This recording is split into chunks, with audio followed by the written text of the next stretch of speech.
നമ്മൾ ഇന്ത്യക്കാർക്ക് അഭിമാനമുണ്ടാക്കുന്ന ഒരു പ്രധാന വാർത്തയിലേക്കാണ് പോകാനുള്ളത്. ഒരുപാട് പ്രശ്നങ്ങൾക്കും കാലതാമസത്തിനും ഒടുവിൽ നമ്മുടെ അഭിമാന പദ്ധതി പറന്നുയരുകയാണ്. കാര്യങ്ങൾ നമുക്ക് വിശദമായി തന്നെ പരിശോധിക്കാം. പ്രിയ പ്രേക്ഷകർക്ക് പേജ് റൂട്ടിലേക്ക് സ്വാഗതം. ടൈംസ് ഓഫ് ഇന്ത്യ റിപ്പോർട്ട് അനുസരിച്ച് നമ്മുടെ ഹിന്ദുസ്ഥാൻ എയറോനോട്ടിക്സ് ലിമിറ്റഡിന്റെ നാസിക് യൂണിറ്റിൽ നിന്നും ആദ്യത്തെ തേജസ് യുദ്ധവിമാനം പറന്നുയരാൻ ഒരുങ്ങുകയാണ്. 2025 ഒക്ടോബർ അവസാനത്തോടെയാണ് സമയം നിശ്ചയിച്ചിരിക്കുന്നത്.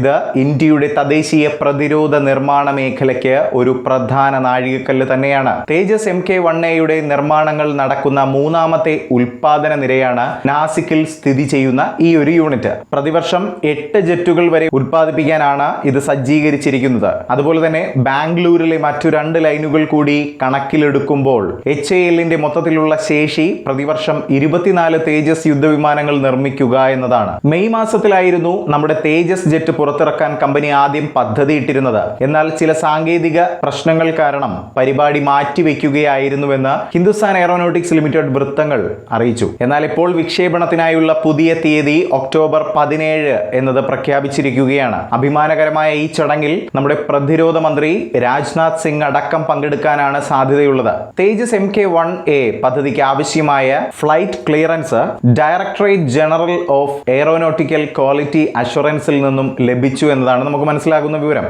തുടക്കത്തിൽ ഞാൻ പറഞ്ഞതുപോലെ സാങ്കേതിക വെല്ലുവിളികൾ കാരണം ഈ ഒരു പദ്ധതി കാലതാമസം നേരിട്ടിരുന്നു. പ്രത്യേകിച്ച് GE404 എഞ്ചിനുകളുടെ വിതരണത്തിലെ പരിമിതികൾ കാരണം ഉൽപാദന ഷെഡ്യൂളുകളിൽ കാലതാമസം നേരിട്ടിരുന്നു എന്നതാണ്. എന്നിരുന്നാലും സമീപകാല ഡെലിവറികൾ ഈ തിരിച്ചടികൾ പരിഹരിച്ചു. ആ എഞ്ചിൻ ഡെലിവറിയുമായി ബന്ധപ്പെട്ട വാർത്ത നമ്മുടെ പേജ് റോഡ് ചാനലിലും വാർത്ത കൊടുത്തതാണ്. എന്തായാലും കുറച്ചൊക്കെ കാലതാമസം എടുത്തെങ്കിലും നാസിക് യൂണിറ്റിന് കന്നിപ്പറക്കൽ നടത്താനും തുടർന്ന് 2025 അവസാനിക്കുന്നതിന് മുമ്പ് ഇന്ത്യൻ വ്യോമസേനയ്ക്ക് പ്രാരംഭ ഡെലിവറികൾ നടത്താനും വേണ്ടിയുള്ള നീക്കങ്ങൾ തുടങ്ങിക്കഴിഞ്ഞു. മുൻഗാമി പതിപ്പിനെ വെച്ച് നോക്കുമ്പോൾ 40ലധികം മെച്ചപ്പെടുത്തലുകളുള്ള പുതുതലമുറ യുദ്ധവിമാനമായി തരം തിരിച്ചിരിക്കുകയാണ് നമ്മുടെ പുതിയ തേജസ് MK-1A എന്ന യുദ്ധവിമാനത്തെ. ഇതിൽ എന്തൊക്കെയാണ് മെച്ചപ്പെടുത്തലുകൾ എന്ന് നോക്കുകയാണെങ്കിൽ തദ്ദേശീയമായി നിർമ്മിച്ച ഉത്തമ active electronically scanned array radar, അതുപോലെ തന്നെ നൂതന ഇലക്ട്രോണിക് യുദ്ധശേഷികൾ, ഡിജിറ്റൽ ഫ്ലൈ ബൈ വയർ നിയന്ത്രണങ്ങൾ, കൂടുതൽ പ്രവർത്തനക്ഷമതയ്ക്കായി മെച്ചപ്പെട്ട എയറോ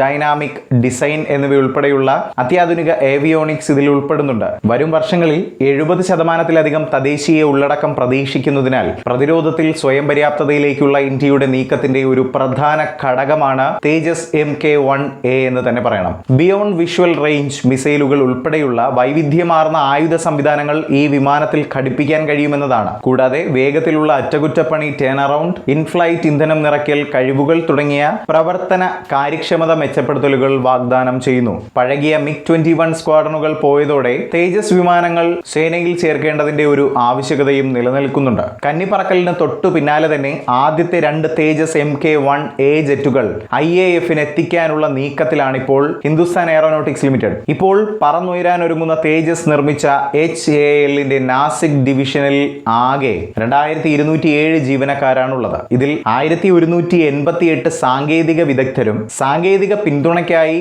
624 വിദഗ്ധരും 395 എഞ്ചിനീയർമാരും ഉൾപ്പെടുന്നു.